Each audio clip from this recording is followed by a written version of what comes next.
I know, I was being brutal.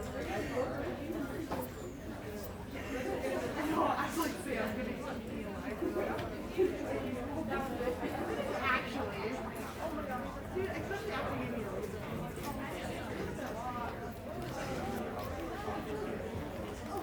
Okay, everyone, I'm going to start today's session.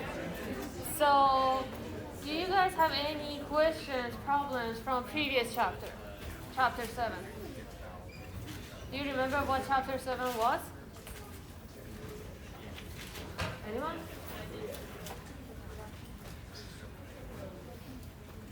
Can anyone tell me what was the title of chapter 7?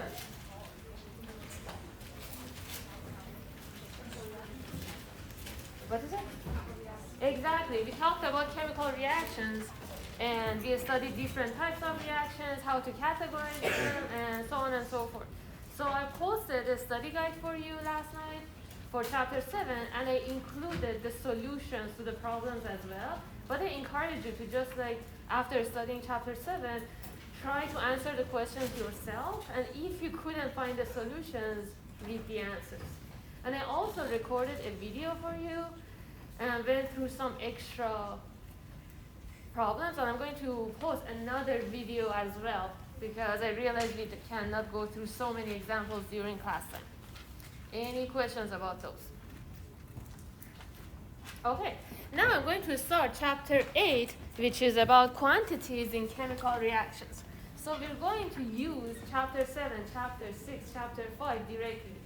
So if you have any issues with naming compounds or mole to gram conversions or chemical reactions, I encourage you to just email me. I'll be more than happy to have a Zoom meeting with you, or in-person meetings if you cannot come to office hours 12:30 to 1:30 after the class. So now I'm going to talk about greenhouse effect. So does anyone know what is a greenhouse? Yeah, can you tell me? Or anyone? What is a greenhouse? Exactly. So you keep plants, and the primary goal is the plants that they need warm temperature, so they cannot be out in the cold. So we have greenhouses that we put plants in them. We have lights in them, and this light would be absorbed by the plants, they can grow, and then this greenhouse doesn't let for the heat to go out. So this is the primary purpose of a greenhouse, right?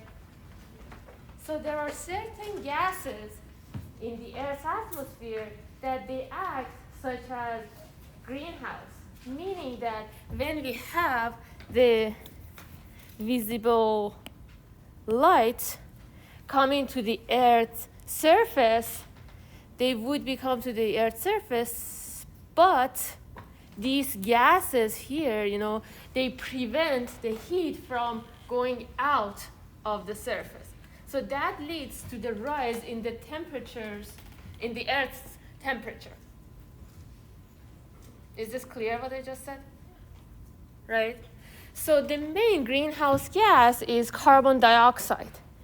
And here instead of just copying from the book, I just felt like just drawing the Earth here. So you can probably do a better job than me drawing the Earth and then distinguishing greenhouses. And then, so we have visible light coming to the Earth's surface, and these greenhouse gases, they won't let the heat to go out. And in general, the Earth's atmosphere has a balance between this visible light coming in and the heat going out. That's the reason we, have the certain temperature in the Earth's atmosphere. But with having more and more greenhouse gases, more and more heat is being trapped, and the temperature of the atmosphere is going higher and higher. And that is causing climate change.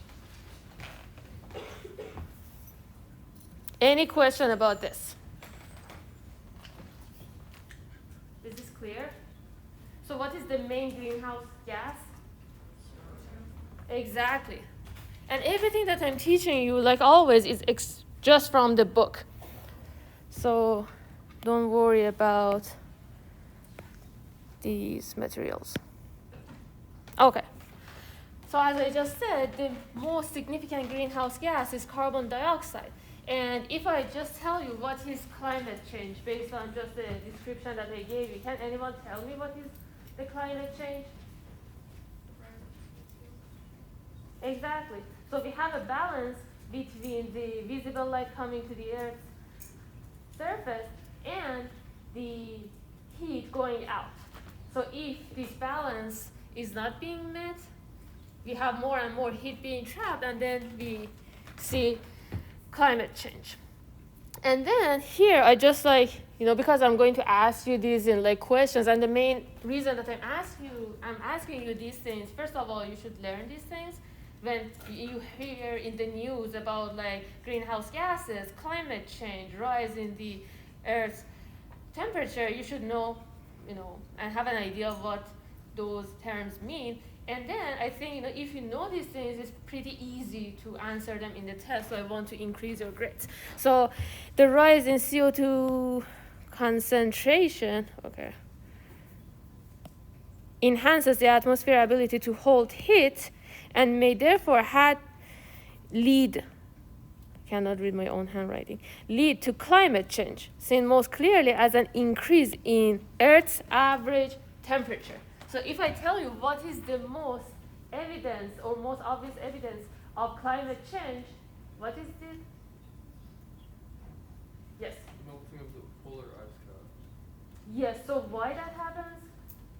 Because of the retention of the heat inside of our atmosphere. Exactly, because of the heat, the temperature goes up, and then we see different side effects because of climate change.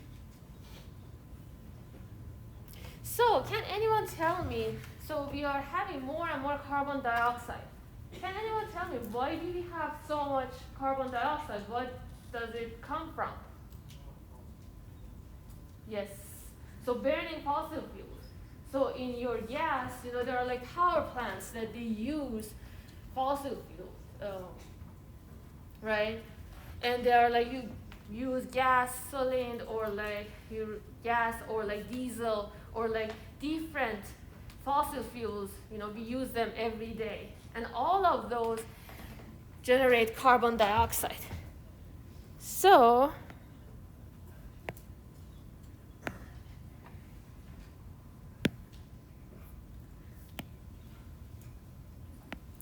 fossil fuels. And then some of the examples of fossil fuels are natural gas, petroleum, coal, and then they provide approximately 90% of our society's energy. That's the reason why you listen to the news, they talk about renewable energies. They talk about different alternative ways to produce energy because fossil fuels have so many problems associated with them. So now, here I have your first homework assignment for today. So, and that is write the equation for combustion of octane, C8H18. That is the primary fuel in the gas of your car, a component of gasoline, and balance the equation. So remember, when you want to write a combustion reaction, you should have your substance, in this case octane, reacting with O2. This is what defines a combustion reaction. And when these two react, you will be seeing an oxygen-containing species.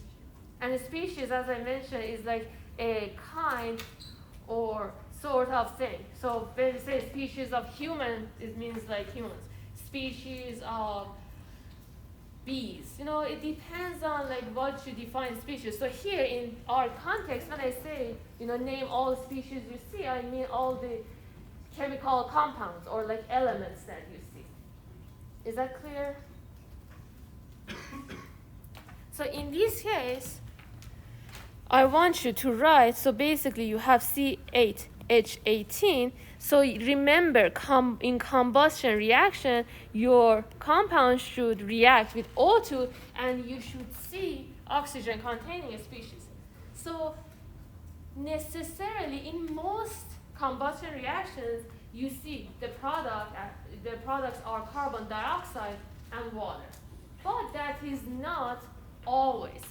If you have carbon and hydrogen, because they react with oxygen, you can see CO2 and H2O because they are present. But if you only burn carbon itself with oxygen, you don't have any hydrogen atoms. And based on law of conservation of mass, you cannot have water. The same thing with hydrogen and oxygen. Hydrogen still can react with oxygen and go through combustion reaction and generate water, but you don't see any carbon on the left side if you only have hydrogen and oxygen. So you won't see carbon dioxide on the right. But if you have like carbon and hydrogen, the product would be carbon dioxide and water, CO2, H2O. So now, is it clearer how to write combustion reactions? Any question about that?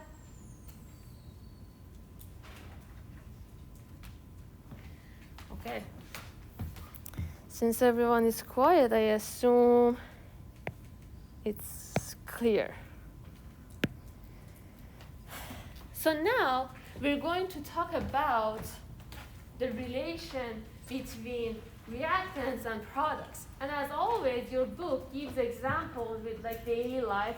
Do you remember when we were learning about mole? Your book first gave an example about dozens of nails to teach you that concept, right? So now we are going to learn how to solve problems when we have a chemical equation. And the procedure is fairly similar to when we were solving problems that we had like a compound and then we wanted to know the grams of a constituent element. Do you remember? We solved so many problems that we have like 2 grams of Na in NaCl. If you have 2 grams, how many grams of NaCl do we have, right?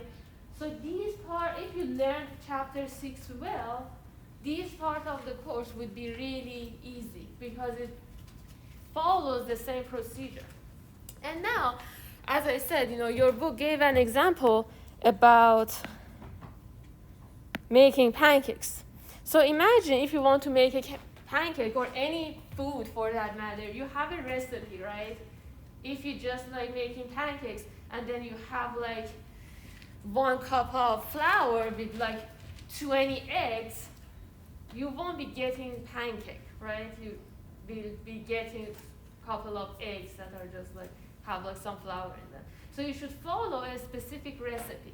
For instance, in this example, your book says that if you have 1 cup of flour plus 2 eggs, and this egg is in a perspective, so it's smaller, and we have like half a teaspoon baking powder, if we can mix this, we can get 5 pancakes. And as you can see, it didn't include all the ingredients and the liquid ones because it just wanted to be straightforward. But you can include all the ingredients, even liquids. So is this clear so far, what I'm trying to accomplish? So you have like a recipe, certain amount of each of your ingredients. And a recipe gives numerical relationship between ingredients and the number of pancakes. So here, number of pancakes is kind of as your product, or like your product that is like multiple of it. And then here you have like your reactants. So do you remember when we were writing conversion factors previously? So here we can do the same thing. For 1 cup of flour, can anyone tell me how many eggs do we have based on what I wrote here? Exactly. So if you want to write a conversion factor, and let me go here. Done. Okay. So here I just rewrote that without the pictures. So we have, okay, let me adjust this. Okay, if you have 1 cup of flour plus 2 eggs plus half a teaspoon baking powder, we get 5 pancakes. So as I said, 2 eggs corresponds to 5 pancakes. Or we can write conversion factors. 5 pancakes over 2 eggs. Or you can write 2 eggs divided by 5 pancakes. So we can have like 2 different ratios, just the relation between pancakes and eggs. So you can say that for all your ingredients. So you can say 1 cup flour corresponds to 5 pancakes. So 1 cup flour, 1 cup flour, which is like your ingredient, it corresponds to 5 pancakes, which is your product, right? Or like you can say half a teaspoon baking powder corresponds to 5 pancakes, or 1 cup flour corresponds to half a teaspoon baking powder.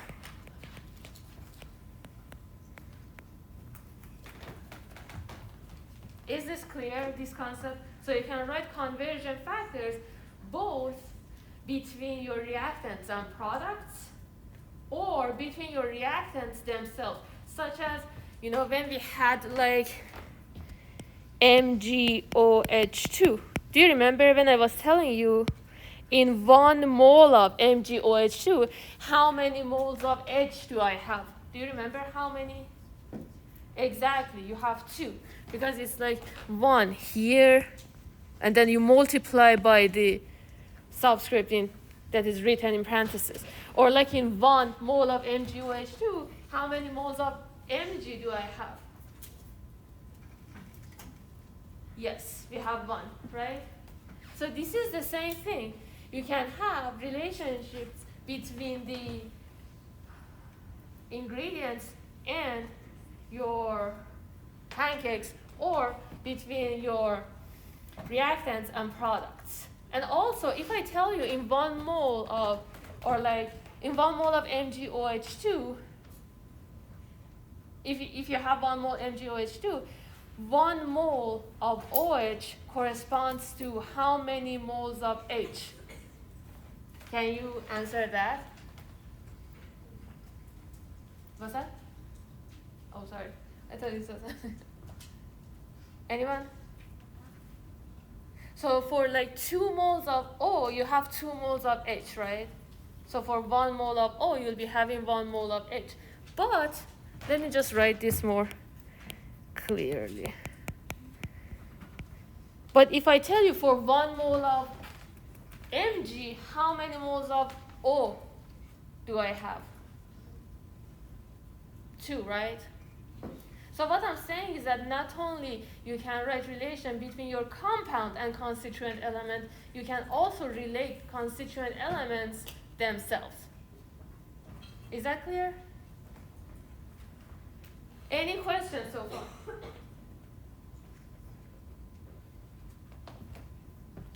Okay, so now if I tell you that I have 3 cups of flour, you know, sometimes when you're doing bakery, imagine you have like more guests. So you don't want to exactly make 5 pancakes, right? We had like 5 pancakes. You want to make more. Or you have like more ingredients. You don't have like, just 1 cup. You have like 3 cups of flour and you want to finish that. And then you want to adjust your other ingredients, right? So if you have like 3 cups of flour, you want to see how much baking powder should you use. So what you do is that you write a conversion factor between cups of flour and teaspoon baking powder. And then based on the chemical equation or the recipe that you have, you see that half a teaspoon baking powder corresponds to 1 cup of flour. And again, you write it somehow that you can cross out cups of flour, and you find out the amount of baking powder would be 3 multiplied by half would be 1.5, or like 3 over 2. Is this clear? If you know the rationale of how writing this, it would be really similar, as I mentioned, to chapter 6. That's why I was emphasizing a lot on that because this would be pretty straightforward. Okay, now let's go to this. So it's the same thing in chemical reactions. So we talked about pancakes, ingredients giving like our pancakes or products. So here, if you have like your chemical reactions written, you can find relation between the reactants and products, or products themselves, or reactants themselves. But you should remember that first you should balance your chemical equation. If your chemical equation is not balanced, you cannot have information like the ingredients, the recipe that we mentioned like in the previous slide, in a sense, right? So you should balance chemical equation. When you balance the chemical equations, those coefficients give you relation between reactants and products. So they would be your moles. And you remember that we always, when we are given grams or like other quantities, if we want to relate reactants and products, or like your reactants with each other or products with each other, you should talk with mole language. You use mole to convert them. So again, oops, let me go back here. Okay.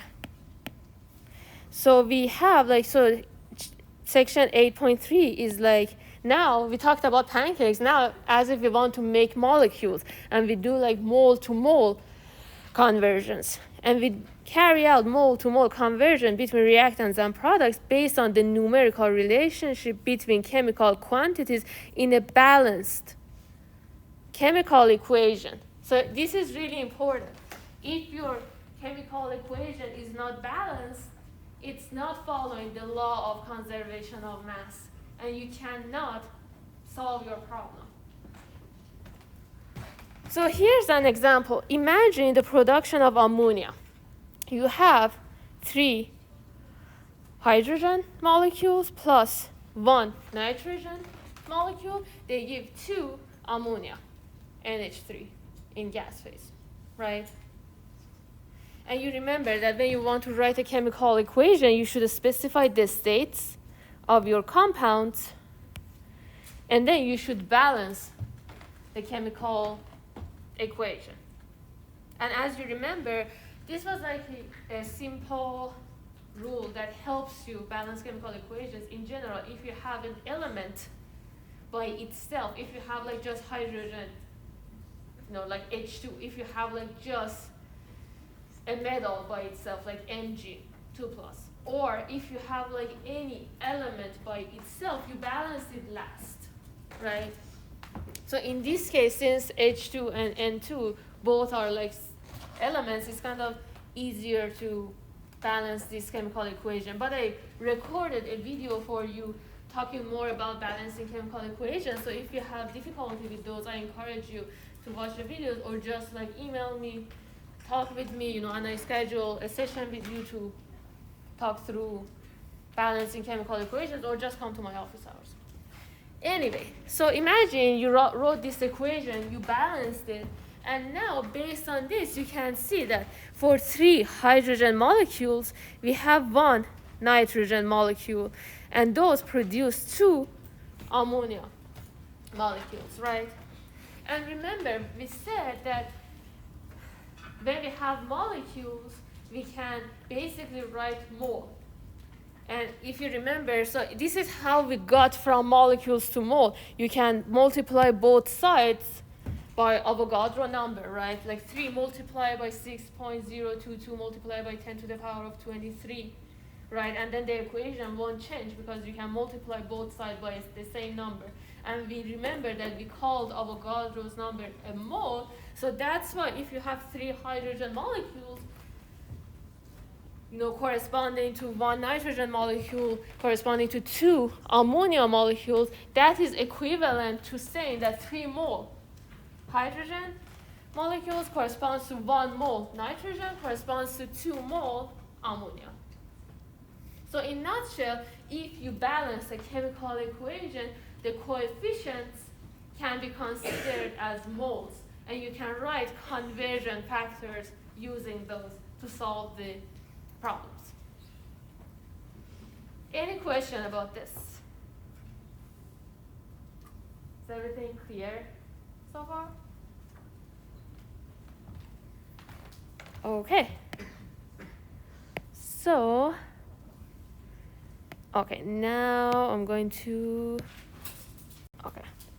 I just was trying to save time, instead of just me writing, some of the concepts that, I can just use some pre-recorded screenshots. I can save time to solve more problems.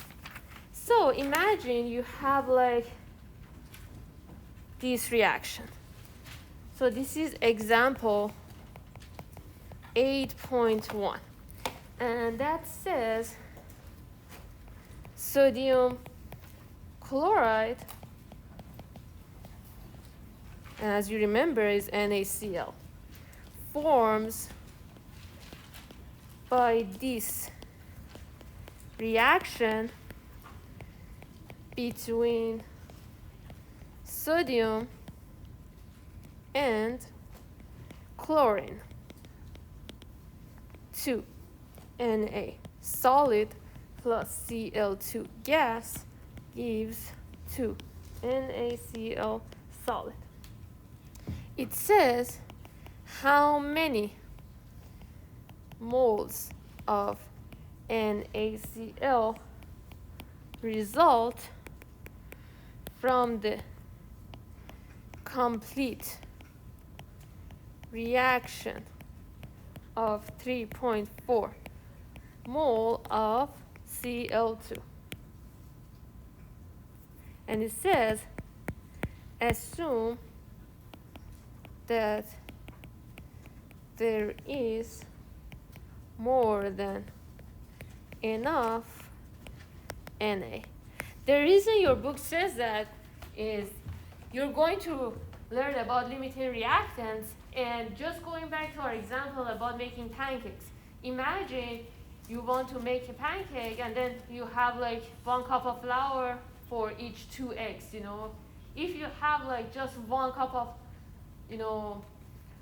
flour, but you have like only 1 egg, you cannot make the pancakes, right? I mean, you can, but it won't be as delicious as it's supposed to. So that's what it means. Sometimes, you don't have enough of one of the reactants. So we call that limiting reactant, and I'm going to talk about this after this section that I'm teaching, or after this section and the next one. Anyway, so now you want to, the procedure is the same as always. Something that you want to find, you write question mark equal the thing that is given. So here it says how many moles of NaCl. So you say how many moles of NaCl equals 3.4 moles of Cl2, right? And remember, you write a conversion factor, and as I told you, you're welcome to write it as this, 3.4 mole Cl2, and then here you write mole Cl2 that they cancel out, and then you write mole NaCl here. So whichever is more convenient for you. The rationale is the same. Here, what you want to find, you write on the left side, and then on the right side, what you are given. And again, you should write a conversion factor so that mole Cl2 cancels out, and then you find mole NaCl. And since here your equation is balanced,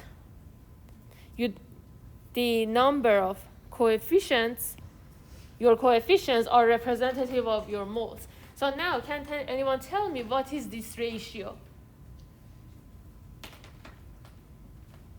Yes? Exactly. So which, you see that you have like 2 moles of NaCl for 1 mole of Cl2. So your answer would be 6.8 mole of NaCl. Is this clear?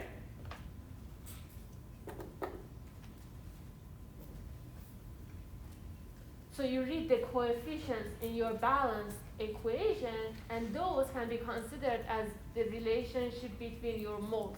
And depending on what you want to find, you write the conversion factor. Yes? Just curious, for the CO2, my brain is kind of just thinking that wouldn't it be like 2Cl? Yeah, that is a really good question.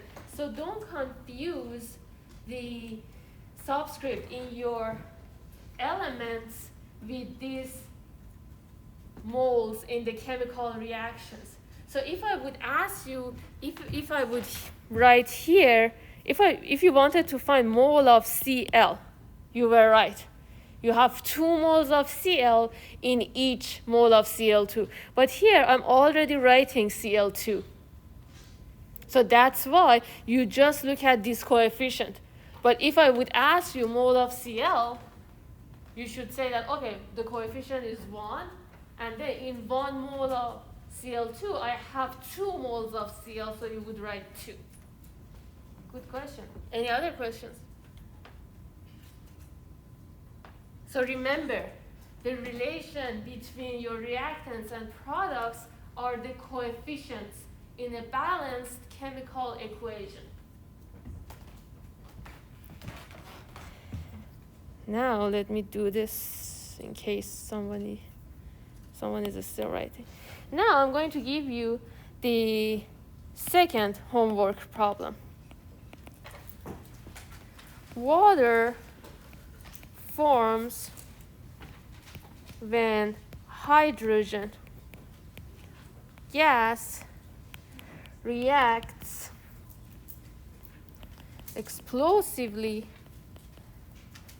with oxygen gas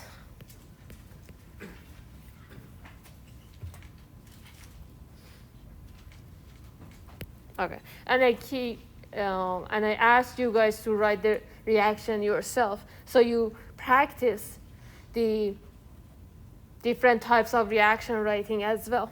But if you have issues answering the question or you need more help, this is listed in your book, and you always can email me. I cannot emphasize enough. Anytime you have any issue, even if you forgot how to name chemical compounds, you forgot chapter 6, or you don't know them, just don't be afraid, to email me. I would appreciate. I just want you all to learn.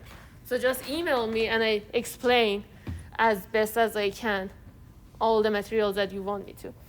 Anyway, it says how many moles of H2O result from the complete reaction of 24.6 mole of O2. Assume that there is more than enough H2. So you know that hydrogen gas reacts with oxygen and it generates water. So you should be able to know that how to write this reaction, right? You remember you had some elements that they were molecular, and they had two elements, 2 atoms in each of them, like hydrogen and oxygen, right? And then they generate water, and then you know the formula for water, H2O. So the only thing is to balance the chemical reaction, which you should be able to write that. And if you have any problem with that, just ask me. And then when you write the complete reaction, you just do the same thing that we did previously. You have, you say, it says how many moles of water. So you say question mark moles H2O equals 24.6 mole O2. And then you should write a conversion factor that in the denominator you have mole of O2. In the numerator you have moles of water, right? And then based on the coefficients of the balanced chemical reaction, you solve the problem. Any questions about it? Okay.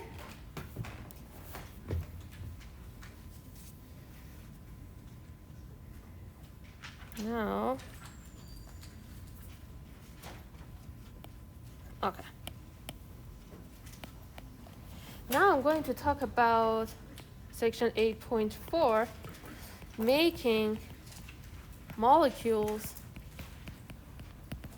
mass to mass conversions. So here the procedure, if you just learned what I told you previously, from now on is really similar to what you were doing when you were given a compound and then you wanted to convert between grams of the compound to grams of the constituent element. It's fairly similar. Now, if you have grams of one of your reactants, you know that you can always convert grams to moles. Do you remember how we were doing that? Anyone? If I tell you that I have 20 grams of water, H2O, how many moles of water do I have? How would you do the conversion? Yes? You use like the molar mass on the Exactly. So when you have compounds, so here is the same. If I give you grams of your reactants or products, you go to your periodic table and then you calculate molar mass for your reactant. So if you have, for instance, H2, or if you have like NaCl or MgOH2 or whatever reactant or product you have, this is kind of like chapter 6. You just go to your periodic table, you say number of atoms, multiply by their molar mass plus, you remember, for instance, if you have like MgOH2, you say molar mass of that is 1 multiplied by Mg plus 2 multiplied by O plus 2 multiplied by H, and then you go to your periodic table. For instance, for oxygen, you see 16, for hydrogen, 1.01, and for Mg, you see 24.31, and then substitute these numbers, right?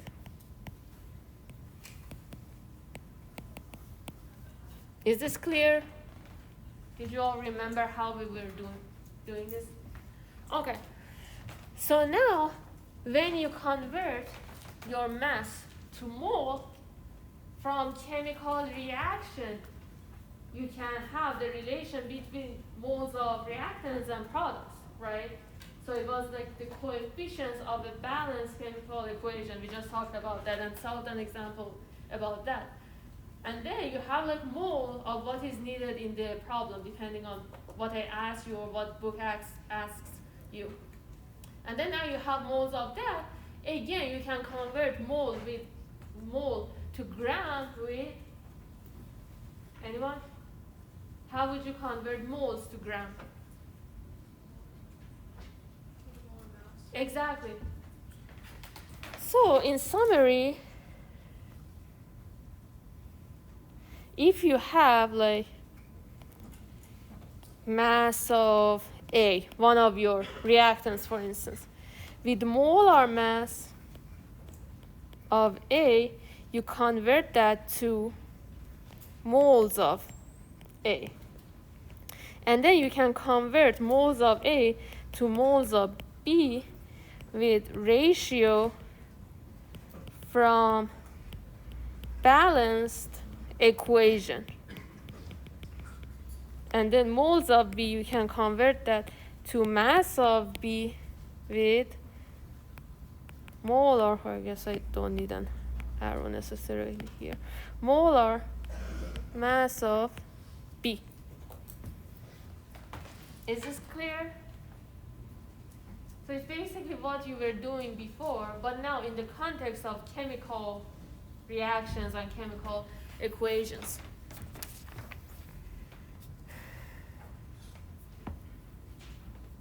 let's do an example so this would be more clear. In photosynthesis, plants convert carbon dioxide and water into glucose, C6H12O6, according to the reaction, and I'm going to write the reaction after I write this. How many grams of glucose can be synthesized from 58.5 gram of CO2? Assume that there is more than enough water present to react with all of the CO2.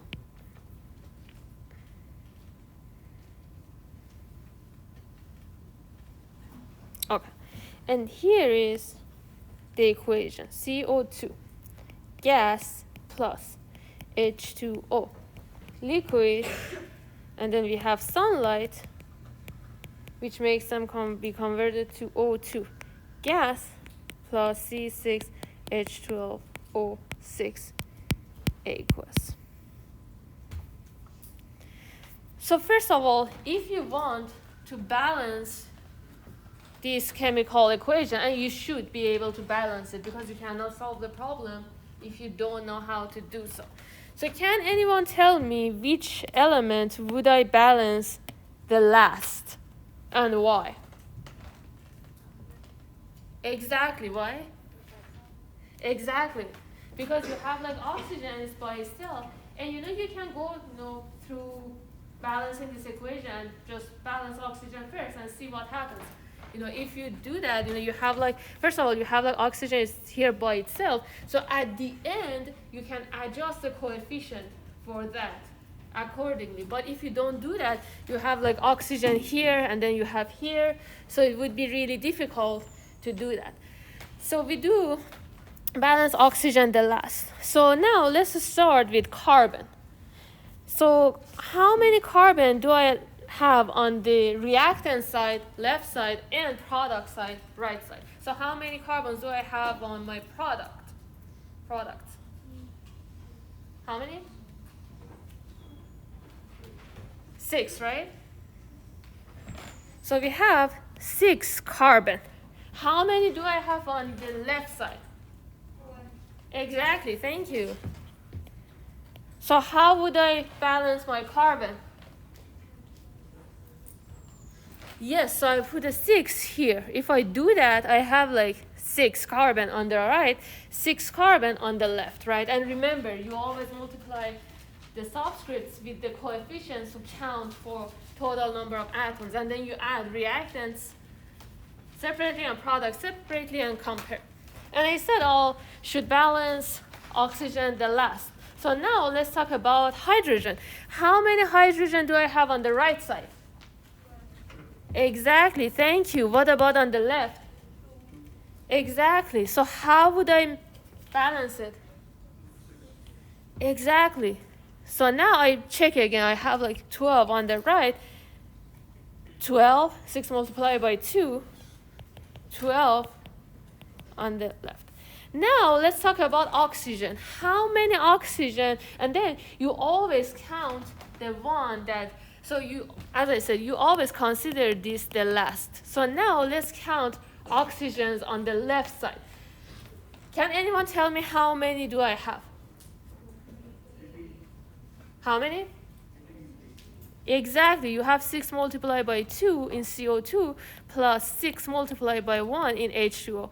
So this would be 12 plus 6 would be 18 oxygen. So here I have 6 here, right? And then I want to have overall 18, right? So I already have 6 here, so it would be 16 minus 6 equals 12, right? So you need 12 more. Can anyone tell me what I should put here in order to have 12? Exactly. So your equation would be 6 CO2 plus 6 H2O gives 6 O2 plus 1 glucose.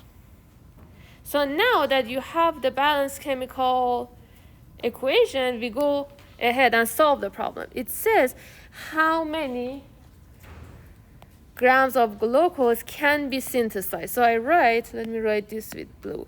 How many grams of glucose can be synthesized from 58.5 gram of CO2?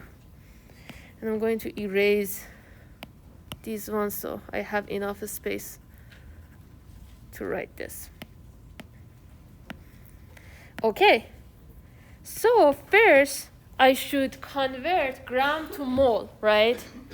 Remember, in chemical equations, you cannot convert grams to grams directly. Your language is mole. And moles are the coefficients in a balanced chemical equation. So here I have like gram of CO2, 2 moles of CO2, right? And these two cancel out. And then I convert mole of CO2 to moles of C6H12O6, right? Because that is what I want to find. And then I convert moles of C6H12O6 to grams of C6H12O6. And then these two cancel out. Is this clear how I wrote the conversion factors? So I convert gram to mole to mole based on coefficients of a balanced chemical equation, and then moles to gram based on molar mass. And so here, 1 mole of CO2, if you go to the back of your book, you remember C was 12.01, oxygen was like 16, and then here would be C, 12.01 plus 2 multiplied by 16, right? This is how you write this. And can anyone tell me what is this ratio? What is it? 6 to 1. Why 6? It's 6 CO2 to 1 mole of CO2. So you're correct, but you're, saying the reverse. Remember, and this is really important because, most of the time you know the answer, but you're like rushing to write the solution, and then you may, and then this is how I design the solutions, or like the other options like A, B, C, D. I just go, do the reverse. So some people who just did that like by rush, they just get it, wrong. So yes, you're right. But here 1 mole of glucose here, because this is 1, here is like 6. All right. So just pay attention to the ratio too. And here, 1 mole of C6H12O6, and you remember that H was like 1.01. And here, I just write this really quick, 12.01 multiplied by 6 plus, or I guess I write this here, gram of C6H12O6 plus 12 multiplied by 1.01 plus 6 multiplied by 16.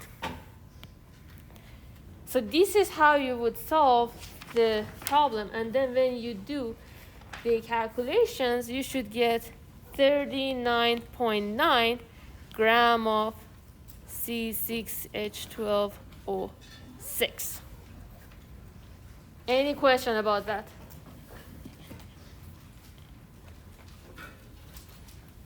Okay.